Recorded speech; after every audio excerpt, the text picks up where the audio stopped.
എപ്പിസോഡിന്റെ സ്റ്റാർട്ടിങ്ങിൽ തന്റെ വണ്ടിയിൽ യാവ് വൊമിറ്റ് ചെയ്യുന്ന കണ്ട് ക്യുവാൻ ഒരുപാട് ദേഷ്യം വരുന്നുണ്ട്. അവൻ വന്ന് ക്യുവാന് ഡോർ തുറക്കുന്നു.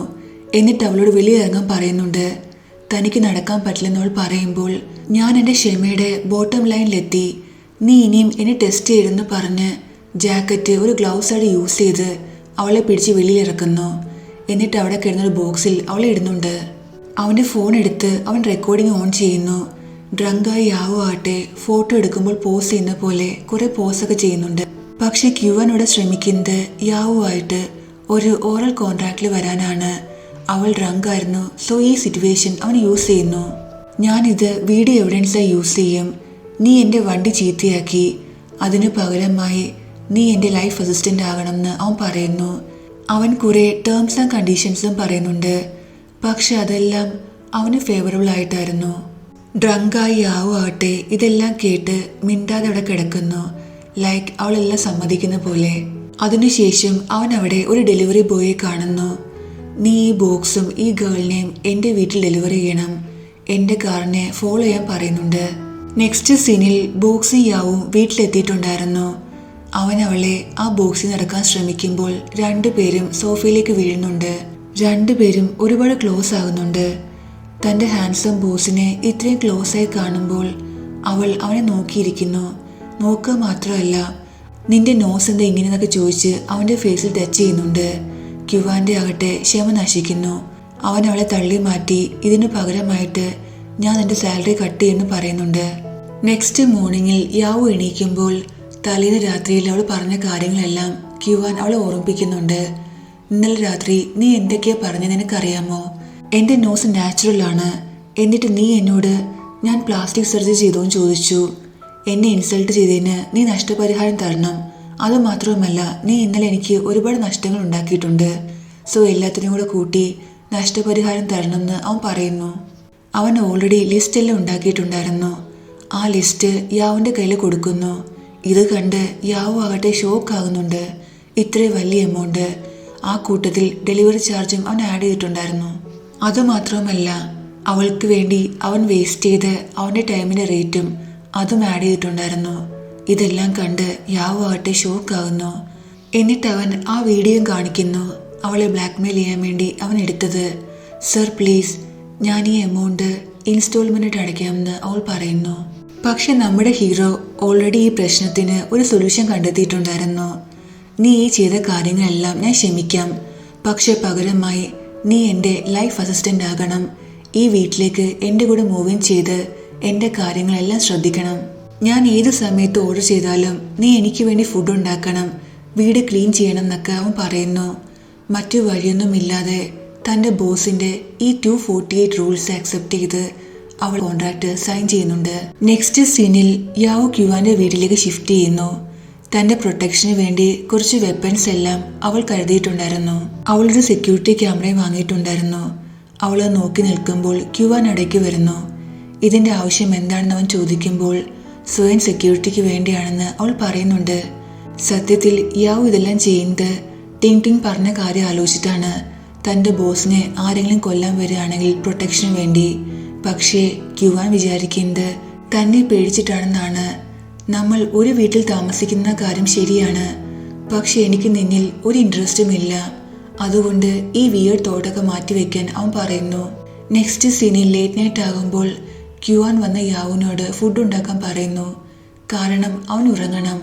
സോ ഇവൾ ശബ്ദമുണ്ടാക്കിയാൽ അവൻ ഉറങ്ങാൻ വേണ്ടിയാണ് ഇങ്ങനെ പറയുന്നത്. പക്ഷെ യാവു ആകട്ടെ ഫുഡ് ഓർഡർ ചെയ്യുന്നു.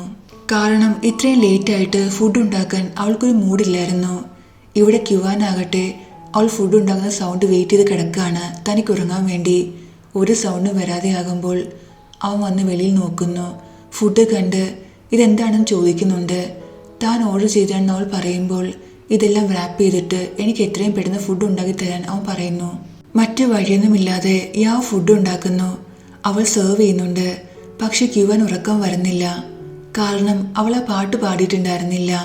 അവൻ വെളിയിൽ വന്ന് അവളോട് നീ അന്നുണ്ടാക്കിയ ആ ഫുഡ് ഉണ്ടാക്കാൻ അവളോട് പറയുന്നു. വീണ്ടും ഫുഡ് ഉണ്ടാക്കാൻ പറയുമ്പോൾ അവൾക്ക് ദേഷ്യം വരുന്നുണ്ട്. പക്ഷെ എന്നിട്ടും ആ ഫുഡ് ഉണ്ടാക്കുന്നു. ക്യുവാൻ ആകട്ടെ ആകെ ധർമ്മസങ്കടത്തിലാകുന്നു. ഇന്ന് അവൾ കുക്ക് ചെയ്തപ്പോൾ സൗണ്ട് കേട്ടിട്ട് എനിക്കെന്ത് ഉറക്കം വരാനെന്ന് അവൻ സ്വയം ചോദിക്കുന്നുണ്ട്. യാവു ആകട്ടെ നല്ല ദേഷ്യത്തിലായിരുന്നു. രാത്രി മുഴുവൻ തന്നെ കൊണ്ട് ടേബിൾ നിറയെ ഫുഡ് ഉണ്ടാക്കിച്ചു. എന്നിട്ടവൻ കഴിച്ചതുമില്ല. ഈ കാര്യം നെക്സ്റ്റ് മോർണിംഗിൽ അവൾ അവനോട് ചോദിക്കുന്നുണ്ട്. നീ കഴിക്കാത്ത കാരണം എനിക്ക് കഴിക്കേണ്ടി വന്നു എന്നും അവൾ പറയുന്നു. ലേറ്റ് നൈറ്റ് ഫുഡ് കഴിക്കുന്നത് ഹെൽത്തിന് നല്ലതല്ലെന്ന് പറഞ്ഞ് അവൻ അവിടുന്ന് പോകുന്നു. യാവു ആട്ടെ സ്റ്റണ്ണായിരിക്കുകയാണ്. പിന്നെ ഇവൻ എന്തിനാ എന്നെ കൊണ്ട് ഉണ്ടാക്കിച്ചെന്ന രീതിയിൽ. ഇത്രയും ഫുഡ് കഴിച്ച കാരണം യാവുവിൻ്റെ കണ്ടീഷൻ ഒരുപാട് മോശമായിരുന്നു. ഓഫീസിൽ വന്ന ശേഷവും ഇടയ്ക്കിടയ്ക്ക് വാഷ്റൂമിൽ പോകേണ്ട അവസ്ഥയായിരുന്നു അവൾക്ക്. ഇതെല്ലാം ക്യുവൻ ശ്രദ്ധിക്കുന്നുണ്ട്. ലീജനും അവൻ്റെ പുറകിൽ നിൽപ്പുണ്ടായിരുന്നു. നീ ദയവ് ചെയ്ത് നിന്റെ മറ്റ് അസിസ്റ്റൻസിനെ പോലെ ഇവളെ ഒരുപാട് ശല്യപ്പെടുത്തരുത്. അറ്റ്ലീസ്റ്റ് എൻ്റെ ലവ് ലൈഫ് ഇവളുടെ സിസ്റ്ററുമായി സെറ്റ് ആകുന്നവരെങ്കിലും. ഡെസ്റ്റിനിയാണ് എനിക്ക് സെക്കൻഡ് ചാൻസ് തന്നത്. അതുകൊണ്ട് നീ ആയിട്ട് ഇത് റൂയിൻ ചെയ്യരുത്. അവളെ എത്രത്തോളം ഹാപ്പിയാക്കാൻ പറ്റുമോ നീ അത്രത്തോളം ഹാപ്പിയായി കീപ്പ് ചെയ്യണം. ക്യുവാൻ്റെ ഓഫീസിൽ നിന്ന് ഇറങ്ങിയ ശേഷം ലീജൻ നേരെ വരുന്നത് യാവുൻ്റെ അടുത്താണ്. നിനക്ക് എന്തെങ്കിലും പ്രശ്നമുണ്ടെങ്കിൽ നീ എൻ്റെ അടുത്ത് വരണം. എന്ത് പ്രശ്നമാണെങ്കിലും അതിൻ്റെ കോമ്പൻസേഷൻ ഞാൻ ചെയ്യാമെന്നും അവൻ പറയുന്നുണ്ട്. എന്നിട്ട് നമ്മൾ ഈ പറഞ്ഞ കാര്യം സീക്രട്ടായിട്ട് കീപ്പ് ചെയ്യാൻ പറഞ്ഞ് അവൻ അവിടുന്ന് പോകുന്നു. രണ്ട് ബോസും എന്തുമാത്രം ഡിഫറെൻ്റ് ആണെന്ന് അവൾ മനസ്സിൽ വിചാരിക്കുന്നു. നെക്സ്റ്റ് സീനിൽ വർക്കിംഗ് അവേഴ്സ് കഴിഞ്ഞ ശേഷം യാവു ഓഫീസിൻ്റെ വെളിയിലേക്ക് വരുന്നു. അപ്പോൾ ക്യുവാനെ രണ്ടുപേർ പിടിച്ചുകൊണ്ട് പോകാൻ ശ്രമിക്കുന്നത് അവൾ ശ്രദ്ധിക്കുന്നുണ്ട്. അവൾ വിചാരിക്കുന്നത് ഏതോ കേസിന്റെ കാരണത്താൽ ഇവനെ ത്രെറ്റൻ ചെയ്ത് കിഡ്നാപ്പ് ചെയ്യാൻ ശ്രമിക്കുകയാണെന്നാണ്. തന്റെ ബോസിനെ രക്ഷിക്കാൻ വേണ്ടി അവൾ ഓടി വരുന്നു. എന്നിട്ട് ആ രണ്ടുപേരുടെ മുഖത്ത് പെപ്പർ സ്പ്രേ ചെയ്യുന്നുണ്ട്. അവൻ അവളെ പിടിച്ചു മാറ്റി നീ എന്തായി ചെയ്യുന്നത്? ഇതെന്റെ മദറിന്റെ ബോഡി ഗാർഡ്സ് ആണ്. എന്നെ വീട്ടിലേക്ക് കൊണ്ടുപോകാൻ വേണ്ടി അവർ വന്നതാണെന്ന് അവൻ പറയുന്നു. ക്യുവൻ വീട്ടിലേക്ക് വരുന്നു. അവൻ്റെ ഫാദറിൻ്റെ അടുത്ത് വരുമ്പോൾ ഫാദർ ഒന്നും മിണ്ടാതെ മുകളിലേക്ക് അവന് സിഗ്നൽ കാണിക്കുന്നുണ്ട്. അവൻ റൂമിലേക്ക് വരുന്നു. അതവൻ്റെ മദറിൻ്റെ റൂമായിരുന്നു. മദറാകട്ടെ ഫുൾ പ്രിപ്പയർഡാണ്. താൻ മരിക്കാൻ പോകുന്ന പോലെ ഒരുപാട് അസുഖമുള്ള പോലെയാണ് മദർ ആക്ട് ചെയ്യുന്നത്. പക്ഷേ മേക്കപ്പും ജ്വല്ലറിയും എല്ലാം പെർഫെക്റ്റ് ആയിരുന്നു. താൻ മരിക്കാൻ പോവുകയാണ്. മരിക്കുമ്പോൾ എൻ്റെ കണ്ണും ബോഡി പാർട്സ് എല്ലാം ദാനം ചെയ്യണമെന്ന് മദർ അവനോട് പറയുന്നു. എന്നിട്ട് ഒരുപാട് ഓവർ ആക്ട് ചെയ്യുന്നുണ്ട്. പക്ഷെ ക്യുവാന് മദറിൻ്റെ ഈ നാടകത്തെക്കുറിച്ചെല്ലാം നന്നായിട്ട് അറിയാം. മദർ ഇങ്ങനെ ചെയ്യാൻ കാരണം ക്യുവാനുമായി കൂടുതൽ ടൈം സ്പെൻഡ് ചെയ്യാൻ അവർ ആഗ്രഹിക്കുന്നു. അവനെ കൊണ്ട് ഈ റിസ്ക്കുള്ള ലോ ഫോം ഉപേക്ഷിപ്പിച്ചിട്ട് തൻ്റെ ഫാമിലി ബിസിനസ് നോക്കിപ്പിക്കാൻ വേണ്ടിയാണ് അവർ ശ്രമിക്കുന്നത്. പക്ഷേ ക്യുവാൻ ഇതിന് തയ്യാറല്ലായിരുന്നു. പേരൻസ് വീണ്ടും നിരാശരാകുന്നു. മദറിൻ്റെ ഓവർ ആക്ടിങ്ങും വേസ്റ്റ് ആകുന്നുണ്ട്. നെക്സ്റ്റ് സീനിൽ ലീജുൻ തൻ്റെ പാസ്റ്റ് ഓർക്കുന്നതാണ് കാണിക്കുന്നത്. യൂണിവേഴ്സിറ്റി സമയത്ത് അവന് യാവുൻ്റെ സിസ്റ്ററായ ചെൻസിയെ ഒരുപാട് ഇഷ്ടമായിരുന്നു. ഫ്ലാഷ് ബാക്കിൽ അവൾ ജോഗിങ് ചെയ്യുമ്പോൾ അവൻ അവളുടെ പിറകെ ഓടുന്നു. പക്ഷെ ചെൻസി ഫിസിക്കലി സ്ട്രോങ് ആയിരുന്നു. പിറകെ ഓടുന്ന ലീജുൻ ആകട്ടെ ലാസ്റ്റ് ബോധം കെട്ട് വീഴുന്നുണ്ട്. കണ്ണു ഉറക്കുമ്പോൾ അവൻ ഹോസ്പിറ്റലിലായിരുന്നു. നഴ്സ് അവനോട് നിന്റെ ഗേൾഫ്രണ്ടാണ് നിന്നെ എടുത്തോണ്ട് വന്നതെന്ന് പറയുന്നു. അവന് ഡീഹൈഡ്രേഷൻ ആയിരുന്നു. ഷുഗർ ലെവലും ലോ ആയിട്ടുണ്ടായിരുന്നു. ചെൻസി അവന് ഒരു ചോക്ലേറ്റോടെ വെച്ചിട്ടാണ് പോകുന്നത്. ഈ ചോക്ലേറ്റ് കണ്ട് അവൻ ഹാപ്പി ആകുന്നുണ്ട്. ഈ സെയിം ചോക്ലേറ്റ് ആണ് ഇപ്പോഴും ലീജുന്റെ ഫേവറേറ്റ്. പ്രസന്റിൽ ലീജുൻ ചെൻസിയോട് തൻ്റെ കൂടെ ഡിന്നറിന് വരാൻ ഇൻവൈറ്റ് ചെയ്യുന്നുണ്ട്. അവൾ സമ്മതിക്കുന്നു. ഇതറിഞ്ഞ് അവൻ ഒരുപാട് ഹാപ്പി ആകുന്നുണ്ട്. തൻ്റെ സ്കിൻ കെയർ എല്ലാം ചെയ്യുന്നു.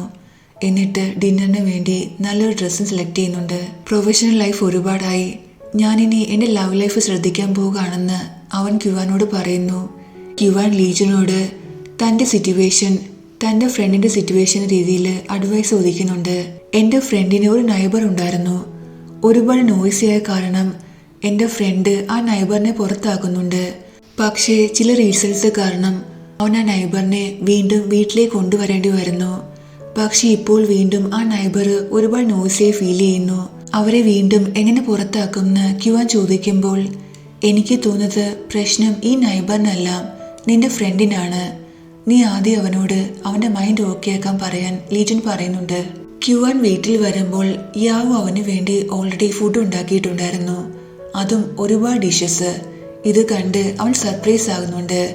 ദേഷ്യവും വരുന്നു. നീ ഓവർ എഫിഷ്യൻ്റ് ആവേണ്ട ആവശ്യമില്ല. ഞാൻ എപ്പോഴാണ് ഓർഡർ ചെയ്യുന്നത് അപ്പോൾ മാത്രം ഫുഡ് ഉണ്ടാക്കിയാൽ മതി. ഓവർ സ്മാർട്ട് ആകുകയാണെങ്കിൽ ഞാൻ നിന്നെ ഈ വീടിന് പുറത്താക്കുമെന്ന് അവൻ പറയുന്നു. നെക്സ്റ്റ് സീനിൽ ജെൻസി പറഞ്ഞതനുസരിച്ച് ലീജുൻ ആ ലൊക്കേഷനിൽ വരുന്നു. അതൊരു മാർക്കറ്റായിരുന്നു. ഒരുപാട് തിരക്കും. അവനാകട്ടെ ചുറ്റും നോക്കുന്നുണ്ട്.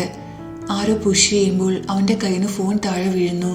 ഫോൺ എടുത്തു കൊടുക്കുന്നത് അവൻ്റെ ക്രഷായ ജെൻസി ആയിരുന്നു. അവർ ഒരുമിച്ച് ഫുഡ് കഴിക്കുന്നു, ഡ്രിങ്കും ചെയ്യുന്നുണ്ട്. വർഷങ്ങൾക്ക് മുന്നേ ലീജുന് ജെൻസി കൊടുത്തിരുന്ന ചോക്ലേറ്റ് അവൻ ഗിഫ്റ്റായിട്ട് അവൾക്ക് വാങ്ങിക്കൊണ്ട് കൊടുക്കുന്നുണ്ട്. ലീജുൻ ജെൻസിയോട് തൻ്റെ ജുൻഹെങ് ലോ ഫേമിൽ ജോയിൻ ചെയ്യാൻ പറയുന്നുണ്ട്. കുറെ നാളായി അവൾ ലോ ഫേമിൽ നിന്നെല്ലാം വിട്ടു നിൽക്കാണ്. കാരണം ജെൻസിയുടെയും അവളുടെ ഹസ്ബൻഡിന്റെയും ഡിവോഴ്സ് ആയിട്ടുണ്ടായിരുന്നു. ആ ഡിവോഴ്സ് ടൈമിൽ അവളുടെയും അവളുടെ ഹസ്ബൻഡിന്റെ ഇടയ്ക്ക് പ്രോപ്പർട്ടീസിന്റെ പേരിൽ ഒരുപാട് ഫൈറ്റ് ഉണ്ടായിരുന്നു. സോഷ്യൽ മീഡിയയിൽ എല്ലാവരും ജെൻസിയെ കുറ്റക്കാരിയാക്കി. എല്ലാവരും അവളുടെ ഹസ്ബൻഡിനെ സപ്പോർട്ട് ചെയ്തു. ലീജുൻ അവളോട് നിന്റെ ഡിവോഴ്സ് ടൈമിൽ ആ പ്രശ്നങ്ങളൊന്നും എനിക്കൊട്ടും കയറില്ല. ഇൻഫാക്റ്റ് നിനക്കെതിരെ നെഗറ്റീവ് കമൻസ് ഇട്ട് ഓരോ ആൾക്കാർക്കെതിരെയും ഞാൻ റിപ്പോർട്ട് ചെയ്തിരുന്നു. ജെൻസി ലീജുന്റെ ഈ ജോബ് ഓഫർ അക്സെപ്റ്റ് ചെയ്യുന്നില്ലെങ്കിലും അവൾ ഹാപ്പി ആയിരുന്നു ഇതെല്ലാം കേട്ട്. പ്ലീസ് നീ ഈ കാര്യം യാവനോട് പറയരുത്. എൻ്റെ ലിങ്ക്സ് വെച്ചാണ് അവൾക്ക് ഈ ജോലി കിട്ടിയെന്ന് അറിയുകയാണെങ്കിൽ അവൾ ഒരുപാട് അപ്സെറ്റ് ആകുമെന്ന് ജെൻസി പറയുന്നു. ലീജുന് ഒരുപാട് ഡ്രങ്ക് ആയിട്ടുണ്ടായിരുന്നു. അവൾ അവനെ കൂട്ടി ഒരു ഹോട്ടൽ റൂമിലേക്ക് വരുന്നു. ഡ്രങ്കായ ലീജുൻ തൻ്റെ മനസ്സിലെ എല്ലാ കാര്യങ്ങളും അവളോട് പറയുന്നു. ഞാനന്ന് ബോധം കെട്ട് വീണിട്ടില്ലായിരുന്നെങ്കിൽ നിന്നെ ഞാൻ പ്രൊപ്പോസ് ചെയ്യുമായിരുന്നു. ഞാൻ ഫുള്ളി പ്രിപ്പയർഡ് ആയിട്ട് വന്നെയാണ്. ഞാൻ ഇപ്പോഴും നിന്നെ അത്രയും സ്നേഹിക്കുന്നുണ്ട്. എൻ്റെ മനസ്സിൽ നിന്നുള്ള സ്നേഹത്തിന് ഒരു കുറവുണ്ടായിട്ടില്ല. ഞാനിപ്പോൾ നല്ല പവർഫുള്ളാണ്. നിന്റെ ഹസ്ബൻഡ് നിന്നെ ഒരുപാട് ബുള്ളി ചെയ്തിട്ടുണ്ട്. എനിക്കിപ്പോൾ അവനോട് ഫൈറ്റ് ചെയ്യാൻ പറ്റും. നിന്നെ പ്രൊട്ടക്റ്റ് ചെയ്യാനും പറ്റും. പ്ലീസ് എന്നെ കൺസിഡർ ചെയ്യാൻ പറഞ്ഞ് അവൻ അവളെ കിസ് ചെയ്യുന്നുണ്ട്. എന്നിട്ട് ബോധം കെട്ടി വീഴുന്നു. നെക്സ്റ്റ് കാണിക്കുന്നത് അടുത്ത മോർണിംഗ് ആണ്. ലീജുൻ എണീക്കുമ്പോൾ ആകെ ഷോക്കാകുന്നു. എന്ത് പറ്റിയതൊന്നും അവനൊരു ഓർമ്മയില്ല. തന്നെ ആരാണ് ഇവിടെ കൊണ്ടുവന്നതെന്നൊക്കെ അവൻ ആലോചിക്കുന്നുണ്ട്. ഓഫ് കോഴ്സ് ഞാൻ ജെൻസിയുടെ കൂടെ ഡ്രിങ്ക് ചെയ്ത് അവളായിരിക്കും എന്നെ ഇവിടെ കൊണ്ടുവന്നത്.